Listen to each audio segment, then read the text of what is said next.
ఈ వీడియో ఎవరి కోసం అంటే ఎవరైతే ఏపీ కానిస్టేబుల్లో రీసెంట్గా రిజల్ట్స్ ఇచ్చారు కదా, దాంట్లో సెలెక్ట్ అయ్యారో వాళ్ళ కోసం. ఆల్రెడీ డాక్యుమెంట్ వెరిఫికేషన్ అనేది స్టార్ట్ అయ్యింది. అన్ని డిస్టిక్లు డేట్స్ కూడా ఇచ్చున్నారు. మెడికల్ కూడా జరుగుతుంది. కాబట్టి దీంట్లో ఆల్రెడీ మీ డౌట్స్ అన్ని టెలిగ్రామ్ గ్రూప్స్లో క్లియర్ అయిపోతున్నాయి. డాక్యుమెంట్ వెరిఫికేషన్ ఏమేమి డాక్యుమెంట్స్ తీసుకోవాలి, మెడికల్ వెరిఫికేషన్కి ఏమేమి తీసుకెళ్ళాలి అని ఆల్మోస్ట్ క్లియర్ అయిపోతున్నాయి. ఎవరైతే కొంతమంది పీపుల్కి అవేర్నెస్ ఉండదో, లేకపోతే టెలిగ్రామ్ గ్రూప్స్ ఉండవో వాళ్ళు కొంచెం కన్ఫ్యూజన్ అవుతున్నారని చెప్పి ఈ వీడియో చేస్తున్నాను. అది చాలామంది దీని గురించి మెసేజ్లు చేస్తున్నారు, ఏంటన్నా ఏంటి ప్రాసెస్ అని. ఆల్రెడీ అన్ని డిస్టిక్లు డేట్లు ఇచ్చేసారు ఇది డాక్యుమెంట్ వెరిఫికేషన్కి. మెడికల్కి అయితే ఇంకా డేట్స్ ఇవ్వలేదు. నేను ఈ స్క్రీన్ మీద ఇస్తాను, చూడండి. అండ్ టెలిగ్రామ్లో కూడా ఈ అప్డేట్ చేస్తాను, చెక్ చేయండి. ఫస్ట్ మీరు అందరూ డాక్యుమెంట్ వెరిఫికేషన్ గురించి కంగారు పడవలేదు. ఎందుకంటే జాబ్ రావడం వరకు కష్టం. జాబ్ వచ్చాక మ్యాక్సిమం డాక్యుమెంట్ వెరిఫికేషన్ కానీ, అంటే డాక్యుమెంట్ వెరిఫికేషన్ అంటే ఫేక్ సర్టిఫికేట్లు అనుకోవద్దు. మ్యాక్సిమం ఆ స్టడీ సర్టిఫికేట్లో కొంతమంది మా స్కూల్ పోయింది, అది పోయింది, ఇది పోయింది, స్టడీ సర్టిఫికేట్లు లేవు, ఇలాంటి చిన్న చిన్న మైనర్స్ ఉంటాయి కదా, ఏదైనా మిస్టేక్స్, అలాంటివన్నీ మ్యాక్సిమం యాక్సెప్టబులే. మీరు ఏదైనా ఎంఆర్ఓ దగ్గర ఒక రెసిడెంట్ సర్టిఫికేట్ కానీ అలా సైన్ తీసుకొని అలా అన్నీ క్లియర్ అయిపోతాయి అనమాట. ఎవడు మీకు జాబ్ వచ్చాక ఇంటెన్షనల్గా వీడికి జాబ్ రాకుండా చేయాలి, ఆపేసేయాలని ఎవరు అనుకోరు. కాబట్టి 99.9% ఎవరు మెడికల్లో డాక్యుమెంట్ వెరిఫికేషన్లో రిజెక్ట్ కారు. ఇది నిజం, ఇది నమ్మండి. డాక్యుమెంట్ వెరిఫికేషన్ కూడా ఏ సర్టిఫికేట్లు తీసుకోపోవాలని అంటారు కదా. ఫస్ట్ పాస్పోర్ట్ సైజ్ ఫొటోస్ మీకు ఎవరు చెప్పట్లేదు, అవి ఒక 6 తీసుకెళ్ళండి. తర్వాత మీరు ఈవెంట్స్ రోజు ఏదైతే ప్రొడ్యూస్ చేశారో అవన్నీ తీసుకెళ్ళండి. మీరు ఎడ్యుకేషన్ క్వాలిఫికేషన్ ఏది పెట్టారు, డిగ్రీ పెట్టుంటే డిగ్రీ సర్టిఫికేట్ కూడా తీసుకెళ్ళాలి. మార్క్ లిస్ట్ తీసుకెళ్ళాలి. 10th mark list, 10th certificate, inter certificate, మీ క్యాస్ట్ ఉంటే క్యాస్ట్ సర్టిఫికేటు, ఎన్సీసీ ఉంటే ఎన్సీసీ, స్పోర్ట్స్ కోటా ఉంటే స్పోర్ట్స్ కోటా, మళ్ళీ బీసీ వాళ్ళు non creamy layer certificate, EWS వాళ్ళు, ఇలా అన్ని సర్టిఫికేట్స్. తర్వాత స్టేజ్ 1 కానీ స్టేజ్ 2 కానీ ఏదైనా అప్లికేషన్ ఫామ్ మీ ఉంటాయి కదా, హాల్ టికెట్స్ వాటి కోసం, అదొక సర్టిఫికేట్ తీసుకెళ్ళండి. తర్వాత ఆధార్ కార్డు కూడా తీసుకెళ్ళండి. తర్వాత ఇది మళ్ళీ వీటిలన్నిటిని త్రీ సెట్స్ జెరాక్స్ తీసుకొని అటెస్టేషన్ చేయాలి. అటెస్టేషన్ అంటే ఎవరైనా గెజిటెడ్ ఆఫీసర్, గ్రీన్ ఇంక్ హోదా అంటారు కదా, వాళ్ళ చేత. అది మీకు ఎట్లాగానో మీ దగ్గర హెడ్ మాస్టర్ కానీ లేకపోతే ఏదైనా వీళ్ళు ఉంటారు కదా, ఏపీఎస్పీ డీసీఎల్, వీటిల్లో ఎంప్లాయీస్ కానీ ఎవరో ఒకరు గెజిటెడ్ సైన్ ఉన్న వాళ్ళు పెట్టేయండి. డాక్టర్స్ చేత కానీ వాళ్ళ చేత, గవర్నమెంట్ డాక్టర్స్ కానీ చేత పెట్టించేసుకోండి. సో వాళ్ళు ఈజీగానే పెట్టేస్తారు, మీకు ఇష్యూ క్లియర్ అయిపోద్ది అనమాట. ఇలా 3 సెట్స్ ఆఫ్ జెరాక్స్ తీసుకెళ్ళండి. మళ్ళీ అందరూ అభ్యర్థులు ఫేస్ చేసే ఇంకో ప్రాబ్లం ఏంటంటే, ఒక అటెస్టేషన్ ఫామ్ ఇస్తున్నారు అక్కడ, దాని మీద కూడా మీరు ఫిల్ చేసి గెజిటెడ్ సైన్ పెట్టించుకోవాలి. కానీ అక్కడ గెజిటెడ్ సైన్లు దొరకతాయో లేదో, పీపుల్ పెడుతున్నారో లేదో తెలియట్లేదు. కాబట్టి ఇప్పుడు టెలిగ్రాముల్లో, యూట్యూబ్లో అన్నిట్లో ఆ గెజిటెడ్ ఫామ్ అనేది ఆల్రెడీ నేను కూడా అప్లోడ్ చేస్తున్నాను నా టెలిగ్రామ్ గ్రూప్లో. మీరు జస్ట్ దాన్ని డౌన్లోడ్ చేసుకొని ఇంటి దగ్గర ఫిల్ చేసేసుకొని తెలియని కాలం వదిలేయండి. గెజిటెడ్ సైన్ ఒకటి చేసుకొని తీసుకెళ్తే మీకు ప్రాసెస్ అనేది సింపుల్ అవుద్ది. అది డాక్యుమెంట్ వెరిఫికేషన్ గురించి. డాక్యుమెంట్ వెరిఫికేషన్ కూడా అందరూ మంచిగా అయిపోతుంది, క్లియర్. కానీ మెడికల్ విషయానికి వస్తే, మెడికల్లో మీకు చాలా కన్ఫ్యూజన్ ఉంది. ఏంది ఐసైట్ ఏం చేస్తున్నారు, టూత్ డికే ఉంటే ఏం చేస్తున్నారు, వెరికోస్ వీన్ ఉంటే ఏం చేస్తున్నారు, నాకేమన్నా రీసెంట్గా సర్జరీలు అయినాయి ఏంటి, ఇలా మీరు చాలా క్వశ్చన్స్ ఉన్నాయి. కలర్ బ్లైండ్నెస్, ఇవన్నీ. మెడికల్ విషయం ఏంటంటే స్టేట్లో అనుకున్నంత స్ట్రిక్ట్గా జరగదు అంటే ఇంకా జాబ్ వచ్చింది కదా, ఇంకా వీళ్ళని ఇబ్బంది పెట్టడం ఎందుకులే అన్నట్టు కొంచెం మైండ్ సెట్తో ఫ్రీగా అయిపోద్ది. ఆల్రెడీ ఒక మెడికల్ అయిన వాళ్ళది డాక్యుమెంట్ వెరిఫికేషన్ది నేను వీడియో ఎండ్లో మీకు ఆడియో అటాచ్ చేస్తాను, అది ఒకసారి చెక్ చేయండి.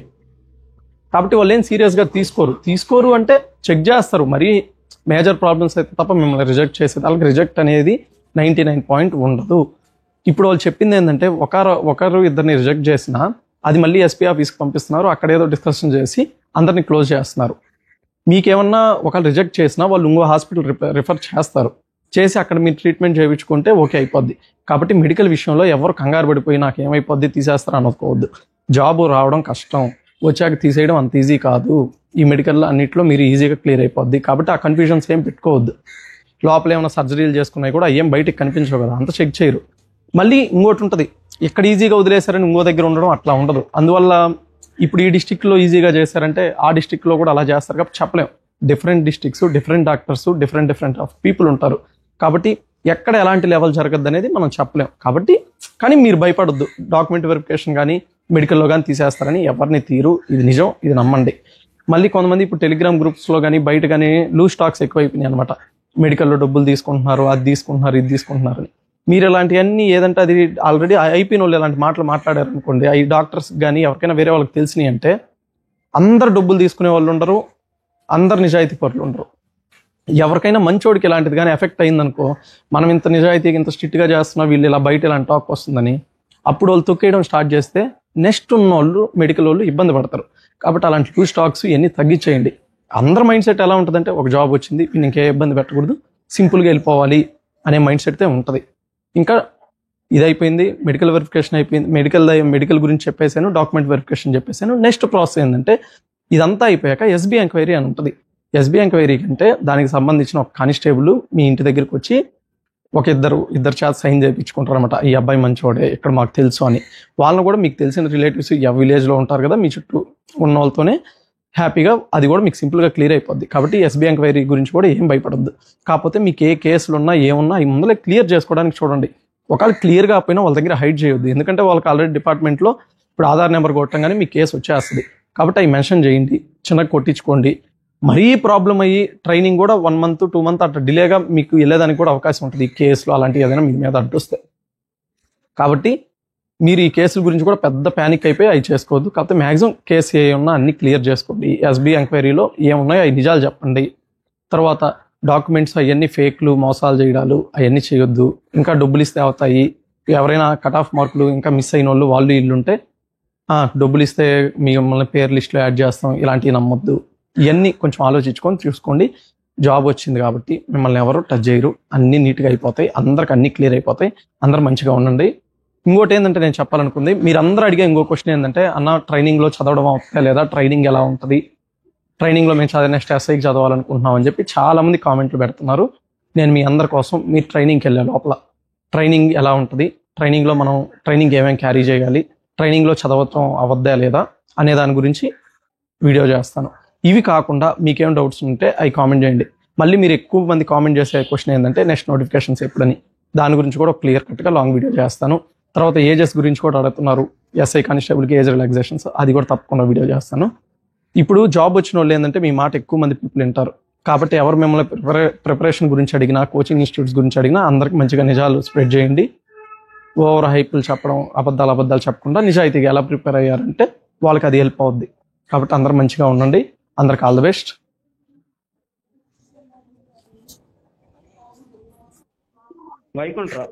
వైకుంఠరావా? వైకుంఠ కదరా, చెప్పరా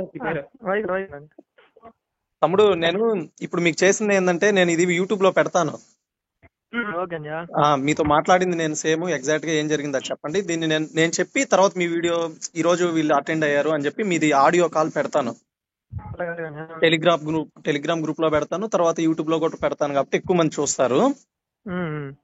అది ఫస్ట్ డాక్యుమెంట్. ఏ డిస్ట్రిక్ట్ తమ్ముడు నువ్వు? ఓకే, ఇది డాక్యుమెంట్ వెరిఫికేషన్ ఎలా జరిగింది, మామూలుగా ఏ డాక్యుమెంట్స్ తీసుకెళ్ళావు?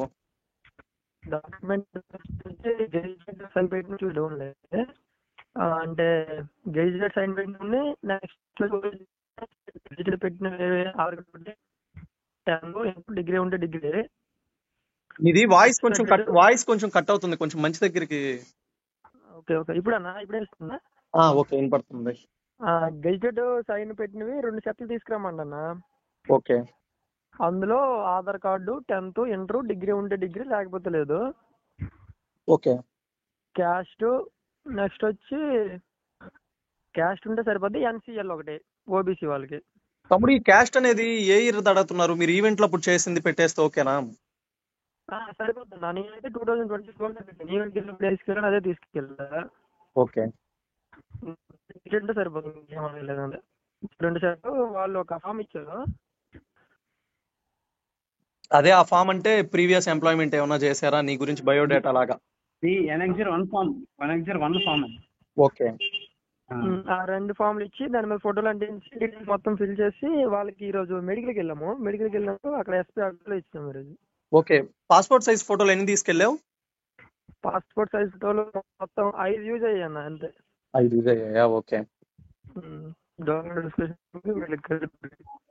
డాక్యుమెంట్ వెరిఫికేషన్ ఒక రోజు, మెడికల్ ఒక రోజు జరిగిందా? డాక్యుమెంట్ వెరిఫికేషన్ మొన్న జరిగింది, మెడికల్ ఈ రోజు జరిగింది. ఓకే, డాక్యుమెంట్ వెరిఫికేషన్ ఎన్ని గంటలకు వెళ్ళావు, ఎన్ని గంటలకు ఎండ్ అయిపోయింది నీకు? నేను 8కి వెళ్ళాను. వైకుంఠ వాయిస్ కొంచెం బ్రేక్ అవుతుంది, కొంచెం సిగ్నల్ ఉంది. ఉదయం 8కి వెళ్ళామన్నా. వెళ్ళాము, ఆఫ్టర్నూన్ 1 గంటకి అయితే బయట. ఓకే. ఉమ్. ఎవరైనా ఏదైనా డాక్యుమెంట్స్ ఏమన్నా మిస్ అయిన వాళ్ళని ఏం చేస్తున్నారు? ఏదైనా అది లేదు ఇది లేదని చెప్పే వాళ్ళకి ఏమన్నా ఉందా? వాళ్ళని ఈ రోజు మెడికల్కి వెళ్ళాం కదా, మెడికల్కి వెళ్ళినప్పుడు తీసుకుని వచ్చామన్నారు. కాబట్టి కంగారు పడాల్సిన అవసరం లేదు, ఏదైనా మర్చిపోయినా కానీ. ఇబ్బంది లేదు దానికి సర్టిఫికేట్ వెరిఫికేషన్ అయితే ఏం ఇబ్బంది పెట్టట్లేదు. ఓకే. ఇది తమ్ముడు ఈ మెడికల్ సంగతి ఏంది? మెడికల్ ఎలా స్టార్ట్ అయింది? ఏమేమి చెక్ చేస్తున్నారు మీ దగ్గర? మెడికల్ అంటే ఏ టు జెడ్ మొత్తం అన్ని పార్ట్లు కూడా చూస్తుండ్రన్న యాజ్ ఇట్ ఈస్ గా. ఓకే.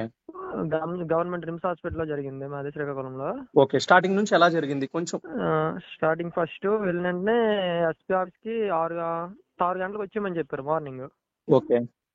ఓకే 6 గంటలకు వెళ్ళిపోయాము. అక్కడ ఎస్పీ ఆఫీస్ లో కూర్చుని పెట్టారు వాళ్ళు. అంటే వారు డాక్యుమెంట్ వెరిఫికేషన్ లో 2 ఫామ్లు ఇచ్చారు ఫిల్ చేయమని. ఓకే. దాన్ని ఫిల్ చేసి గెజిటెడ్ సైన్ పెట్టేసి వాళ్ళకి ఇచ్చేసాం. ఓకే.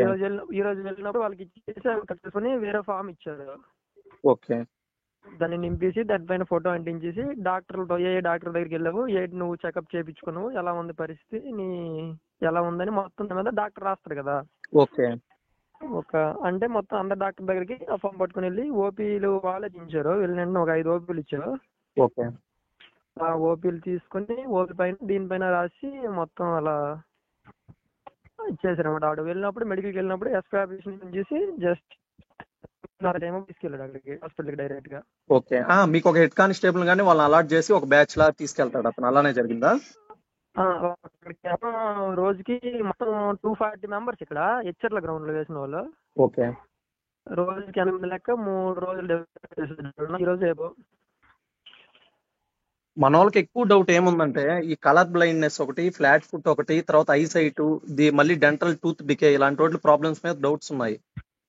అంటే ప్రాబ్లమ్స్ రాసేటప్పుడు డాక్టర్లు ఏమైనా రాస్తున్నారు ఎల్స్టేజ్ ఎలా ఉందో అలా రాసేస్తున్నారు అంతే. వీళ్ళకి ప్రాబ్లం ఉంటే ప్రాబ్లం రాస్తుంటారు, లేకపోతే లేదని రాస్తున్నారు. ఓకే.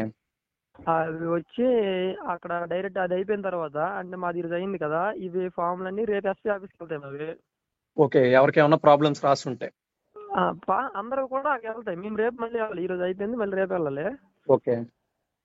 ఎస్పీ ఆఫీస్కి వెళ్ళేటప్పుడు వాళ్ళు చిన్న ప్రాబ్లమ్స్ అన్ని అక్కడ ఇష్యూ లేకపోతే వదిలేసి ఏదో మేజర్ ప్రాబ్లం ఉన్నవి తీసుకొని చేస్తుంటారు అక్కడ ఎస్పీ ఆఫీస్ లో. ఓకే. అంటే ఒకవేళ ఏమన్నా రాసినా గానీ ఎస్పీ ఆఫీస్ లో కొంచెం మాట్లాడి చేసుకునేదానికి ఉందంటావు, ఏమన్నా అవకాశం చిన్న చిన్నవి అయితే? అయిపోద్దన్న. ఇప్పుడు ఎగ్జాంపుల్ నిన్న ఒక 80 మంది వెళ్ళారు. అందులో 71 మంది అయిపోయారు, 9 మంది అవ్వలేదు అనమాట. అంటే 9 మంది కూడా అవ్వలేదు కాదు, ఇక్కడ చేశారు. ఓకే. వేరే హాస్పిటల్కి. కాబట్టి మెడికల్ పరంగా కొంచెం అంతేమి స్ట్రిక్ట్ మామూలుగా క్లియర్ అయిపోవచ్చు. అంత ఇబ్బంది ఏం లేదు. అంటే అన్ని చెక్ చేసినప్పుడు మళ్ళీ అలా తిప్పుతూనే ఉన్నారు ఉదయం నుంచి సాయంత్రం వరకు 4-5 వరకు తిరుక్కునే ఉన్నాం, ఇటు నుంచి అటు నుంచి ఇటు డాక్టర్ దగ్గరికి ఎక్కడికి అక్కడికని. ఇప్పుడు మనకి ఇప్పుడు బోన్ ఫ్రాక్చర్ ఉంది, అటువంటివి ఏమైనా చెక్ చేస్తున్నారా? అలాంటివి ఏం పెద్ద ఇష్యూ లేదండి. మెయిన్ అవి చూస్తాను. ఇప్పించారా ఏడండి? అంటే షర్ట్ ఇప్పడం కానీ ప్యాంట్ ఇప్పడం కానీ అంతే యాజ్ ఇట్ ఈజ్ మొత్తం అన్ని చూసారన్న, మొత్తం పాటలు అన్ని చూసారు ఇప్పి. అంటే మరి ఇన్నర్ లోపల కూడా చూసారా అని? లోపల చూసారు మొత్తం అన్ని చూసారు. బాడీ పాటలు ఏమున్నాయి అన్ని పాటలు చూసారు. కానీ వాళ్ళు డాక్టర్ చేశారు, రాశాడు ఎలా ఉన్నదో అలా రాశారు. అక్కడ ఎస్పీ ఆఫీస్ లో మొత్తం ఇచ్చేసి అలా ఇచ్చారు రిజల్ట్ ఈ రోజు. పెద్ద ఇబ్బంది లేదు. అవి కొంచెం దీనిగా చూస్తాను, మిగిలినవన్నీ ఏం చూడట్లేదు అంతగా. ఓకే. ఎవరైనా సైట్ ఉన్న వాళ్ళ పరిస్థితి ఏమైంది? ఏమైనా రిజెక్ట్ చేయడాలు కానీ వాళ్ళకి? సైట్ నిన్న మా ఫ్రెండ్ చెప్పాడు 6/18 ఒకరికి రాశారంట, వాళ్ళు ఈరోజు ఫిట్ అయిపోయాడంట. ఓకే. మరి లాంగ్ నైట్ కి ఇబ్బంది పెట్టలేదు కానీ కలర్ బ్లైండ్నెస్ ఉందని రేపు చూడాలి ఏం చేస్తారో వాళ్ళది. ఓకే. చిన్న అయితే ఏం పెద్ద ఇబ్బంది ఏం లేదండి.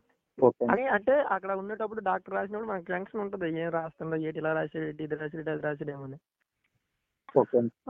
ఆ తర్వాత ఇంటికి వెళ్ళినప్పటికి వాళ్ళు చిన్న ఏం పట్టించుకుంటారు. తిరుగు ఇంకేమన్నా ఉన్నాయి తిరుగు చెప్పాల్సినవి ఈ డాక్యుమెంట్ వెరిఫికేషన్ గురించి? నువ్వు నేను చెప్పాల్సిన ఏటి లేవని మొత్తం చెప్పాడు కదా, బ్రదర్ చెప్పినట్టే ఉన్నాయి అంతా. ఓకే. మనం ఈవెంట్స్ లో అయితే ఒకసారి మళ్ళీ చెప్తారు, ఈవెంట్స్ లో ఏమేమి సబ్మిట్ చేసాం సేమ్ అవే తీసుకెళ్ళాలి అంతే, ఇంకేం ఎక్స్ట్రా కూడా అవసరం లేదు. ఫోటోలు తీసుకెళ్తాం, సైన్స్ పెడతాం అంతే, ఇంకేం అవసరం లేదు. ఓకే. ఇది స్టేజ్ 2 ఫామ్లని ఆ మార్క్ షీట్లని అవి కన్ఫ్యూజన్ ఉన్నాయి కదా, ఏమైనా తీసుకెళ్ళాలి? ఏం అడగలేదు అన్న. హాలిడే కూడా ఒకటి తీసుకెళ్ళి సరిపోతుంది, ఎందుకంటే మనకి రిజిస్ట్రేషన్ నెంబర్ ఉంటుంది కదా దానికి అంతే. మెడికల్కి వెళ్ళినప్పుడు ఆధార్ కార్డ్ జిరాక్స్ ఒకటి ఉండాలని అది చూసి ఓపీ చేస్తుండ్రు. అంతే తమ్ముడు. ఇంకేమన్నా సజెషన్స్ ఉన్నాయి తిరు నువ్వు చెప్పాల్సినవి? వీళ్ళు ఒక టెన్షన్ పడతా ఉంటారు కదా మెడికల్ గురించి వాటి గురించి. మెడికల్ గురించి అయితే మనం వెళ్ళేటప్పుడు అయితే మనకైతే అంతా ఫ్రీగా అయిపోయింది. మనకు అప్పుడైతే ఏంటి అసలు ఇన్ని చేయలేదు, ఏం చేయలేదు అసలు ఇవన్నీ. మనకు అప్పుడు ఏం చేయలేదు. మరి తమ్ముడు చెప్తాను కదా ఈసారి చేశారంట, కానీ నార్మల్ గా చూసి ఒకేసారంట కదా, అదే చెప్తుంటాం. కాబట్టి మాక్సిమం కంగారు పడబడలేదు. చెప్తాను కదా తమ్ముడు కళ్ళు గురించి ఒకటే అని. ఓకే అది ఓకే తమ్ముడు, థ్యాంక్ యూ. ఓకే ఓకే అన్న. సరే, all the best. Okay Tirupati. Okay thank you. Okay తమ్ముడు, థ్యాంక్ యూ వైకుంఠ. ఓకే అన్న, ఓకే ఓకే బాయ్. అనిల్ ఏంటి అవి కట్ చేసిమంటావా? కొంచెం టైం పడుతుంది, వెయిటింగ్ అవుతుంది. ఎక్కువ మంది వెళ్తాం కాబట్టి లోపల గేట్ లోపలికి వెళ్ళిన వెంటనే మన హాల్ టికెట్ చూస్తారు. హాల్ టికెట్ రిజిస్ట్రేషన్ నెంబర్ చూసి మన డీటెయిల్స్ అన్ని చూసుకుంటారు. మనం ఒక కౌంటర్లు ఉంటాయి కదా, 10 కౌంటర్లు ఉంటాయి. ఓకే ఓకేనా, అక్కడ వెరిఫికేషన్ చేయడానికి 10 కౌంటర్ల దగ్గరికి వెళ్తాం. ఓకే, వెళ్ళే ముందు ఒక ఇది ఇస్తారు అన్నమాట, ఫామ్ ఇస్తారు, NX01. ఓకే, అది ఫిల్ చేసుకున్న తర్వాత దాని మీద ఒక గెజిటెడ్ సైన్ పెట్టాలి అక్కడ కూడా. ఓకే, అక్కడ ఎవరో ఒకరు సిఐఓ ఆర్ఐఓ ఎవరో ఒకరు ఉంటారు, వాళ్ళు పెట్టేస్తారు కదా. అది అవ్వని పని అని, ఎందుకంటే అక్కడ పెట్టట్లేదు. ఎవరు బయట హాస్పిటల్లో ఎవరు, మాకైతే అక్కడ పెట్టట్లేదు. బయట మేము హాస్పిటల్కి వెళ్ళడం, స్కూల్కి వెళ్ళడం అలా పెట్టి చేయించుకున్నాం అందరి చేత. ఓకే ఓకే, అది లేదంటే ఇంకోటి బెస్ట్ ఐడియా, ఈ NX0 ఫామ్ ముందులే తీసుకెళ్ళిపోమని, బయట తీసుకెళ్ళిపోయి ఫిల్ చేసి బయటనే వాళ్ళ చేత సైన్ చేసి మనం అప్పుడే చేస్తారు కదా 3 చెట్లు అన్నాము. అవునవును, ఈ టైంలోనే చేయించారు అనుకో బాగుంటది అనమాట. బెస్ట్ అది. ఇంకా కంగారు పడకుండా అక్కడ మళ్ళీ బయటకు వచ్చి తిరగడం, మళ్ళీ బయటకు వెళ్ళి తిరగడం ఉంటుంది అనమాట. మేము ఈ రోజు ఏం చేసామంటే, మేము అక్కడికి వెళ్ళిన తర్వాత ముందర ఫిల్ చేసి రాసుకొని వచ్చి మేము వెళ్ళినాం లోపలికి. అర్థమైంది. అది అలా చేసుకుంటేనే బాగుంటది. అక్కడికి వెళ్ళిన తర్వాత వెరిఫికేషన్ కూడా అంతేం లేదు అనిల్. ఒకసారి ఆ డాక్యుమెంట్స్ కూడా వరుసగా చెప్పు తిరు, ఒక్కొక్కటి వరుసగా చెప్పు ఏమేమని. 10th, inter, degree provisional, mark list ఉంటుంది సెపరేట్. డిగ్రీ అయిపోయిన తర్వాత మన బీటెక్ వాళ్ళకి అయితే మార్క్ లిస్ట్ ఒకటి ఉంటుంది, కన్సాలిడేటెడ్ మార్క్ లిస్ట్. ఓకే, అయితే నెక్స్ట్ ఇంకా ఇంకేంటి స్టడీస్ మెయిన్. ఓకే, స్టడీస్ ఆ స్టడీ సర్టిఫికేట్ కూడా ఎప్పటి నుంచి ఎప్పుడు దాకా అడుగుతున్నారు? అది ఇంపార్టెంట్, చాలా మంది అదే డౌట్ ఎక్కువ అడుగుతున్నారు. అంటే మనకి అంత పర్టికులర్ గా తెలియదు అని, వాళ్ళు ఈవెంట్స్ తీసుకెళ్ళారు, అవే తీసుకెళ్ళి మనకు చాలు. అంతే అంతే. నువ్వు స్టడీ సర్టిఫికేట్లు నువ్వు ఎంతవరకు చూపించావు? ఎంత నుంచి ఎంత? ఏంటి తిరు? 1 to 10. Okay, 1 to 10. ఓకే, సరే. అంతేం సీరియస్ గా ఏం లేదు కదా, నార్మలే, జస్ట్ ఫార్మాలిటీ. వాళ్ళు జస్ట్ చూడటం అంటే చూస్తున్నారు అంతేనే, సర్టిఫికేట్ చూసామా లేదా చూస్తున్నారు అంతేనే. ఓకే, అది ఇంకేంటి నాన్ క్రిమిలేయర్ ఒకటి. ఓకే, అదే చూస్తున్నారు అంతే. అవి చూసుకుని 3 సెట్లు అడిగితే 3 సెట్లు అడిగారు. నేను డిగ్రీ మీదే గెజిటెడ్ సైన్స్ పెట్టి దాని మీద పెట్టలేదు, అది కూడా చూడలేదు అసలు. ఓకే, ఆ 3 సెట్లు ఇచ్చాను. తర్వాత ఇంకేంటి అంతే, అది అయిపోయిందండి 3 సెట్లు ఇచ్చిన తర్వాత. ఓకే, అది తర్వాత మన సంతకం ఉన్న ఫోన్ నెంబర్, సంతకం కూడా కాదు, ఫోన్ నెంబర్ అడిగి రాజేస్తాను, ఇచ్చేస్తాను అంతే. ఓకే, మళ్ళీ తిరు మీకు ఈ న్యూస్ ఎలా తెలిసింది? మామూలుగా ఏదైనా టెలిగ్రామ్ గ్రూప్ లో చూడడం, యూట్యూబ్ లో చూడడం అంతే కదా, అఫీషియల్ గా అయితే మనకి వెబ్సైట్ లో పెట్టలేదు వీళ్ళు వెరిఫికేషన్ గురించి. వెబ్సైట్ అయితే పెట్టట్లేదు, న్యూస్ లో ఇస్తున్నారు, యూట్యూబ్ లో చూసుకోవడం అంతే. సరే, మీకు ఎవరైనా ఫోన్ వస్తుందా ఆఫీస్ నుంచి రేపు మెసేజ్ కానీ ఫోన్ కానీ వస్తుందా? కాలేదండి, నాకు కూడా వైజాగ్ లో ఒక ఫ్రెండ్ ఉన్నాడు కాబట్టి సరిపోయింది, బీటెక్ ఫ్రెండ్ ఒకటి ఉన్నాడు. ఓకే, అడే నుంచి చెప్పాను నాకు ఇలాగ అని. ఓకే, మళ్ళీ దీంట్లో ఇంకోటి ఏంటంటే తిరు, ఇప్పుడు నువ్వు విజయనగరం, నువ్వు గుంటూరులో సివిల్ సెలెక్ట్ అయితే నువ్వు గుంటూరులో డాక్యుమెంట్ వెరిఫికేషన్ ఉంటుందా, లేకపోతే నువ్వు వైజాగ్ లో గ్రౌండ్ వేసావుగా, విజయనగరంలో అట్లా గ్రౌండ్ వేసావుగా, నీకు ఎక్కడ ఉంటుంది? ఎవరు ఎక్కడ గ్రౌండ్ వేస్తే అక్కడే వెరిఫికేషన్ ఉంటుంది వాళ్ళకి. అది అంతే, వాడు ఎక్కడ సెలెక్ట్ అయ్యిందని పక్కన పెడితే గ్రౌండ్ ఎక్కడ వేస్తే అక్కడే వాళ్ళ వెరిఫికేషన్. అదే నేను ఇప్పుడు కడప సెలెక్ట్ అయ్యాను కదండి, కడపలో కాదు. ఓకే, అయితే ఈవెంట్ చేసిన అక్కడే. ఓకే ఓకే, అదొక ఇన్ఫర్మేషన్ క్లియర్ అయిపోయింది. ఇంకో ఇన్ఫర్మేషన్ ఏంటంటే ఎక్కడ వాళ్ళు వెబ్సైట్ లో పెట్టట్లేదు కాబట్టి టెలిగ్రామ్, యూట్యూబ్ చూసుకొని వెళ్ళాలి. యూట్యూబ్ లో వెయిటింగ్ న్యూస్ ఒకటి, ఏ జిల్లా వాళ్ళ జిల్లా చూసుకుంటే. ఓకే, అవన్నీ నేను స్క్రీన్ షాట్లు అటాచ్ చేస్తాను. ఇంకా అదే డౌట్స్. ఇంకా నెక్స్ట్ మెడికల్ గురించి కూడా డేట్స్ ఇస్తా ఉన్నారా ఒక్కొక్క డిస్ట్రిక్ట్? అంటే చెప్పేస్తారు. ఇప్పుడు మాకు ఇప్పుడు వైజాగ్ వాళ్ళకి చెప్పలేదు డేట్లు ఎప్పుడు అనేది, త్వరలో చెప్తారు. ఓకే ఓకే, ఇప్పుడు మాకు ఎలాగోలా కాల్ లెటర్స్ కానీ ఏవో, అంటే ఇప్పుడు ఎవరికొరకు గ్రూప్ క్రియేట్ చేయడం కానీ మెసేజ్ ఇవ్వడం కానీ చేస్తుంటారు అన్నమాట. సరే తిరు, అది శ్రీకాకుళంకి అయితే వెరిఫికేషన్ అయిన రోజు చెప్పారంట. ఓకే, రోజు మంది ఇక్కడ నుంచి ఇక్కడికి రండి అని. ఓకే, సరే తిరు, నేను ఈ అప్లోడ్ చేస్తాను ప్రజెంట్, తర్వాత యూట్యూబ్ లో వీడియో కూడా చేస్తాను దీని గురించి. సరే, ఓకే ఓకే ఓకే, బాయ్.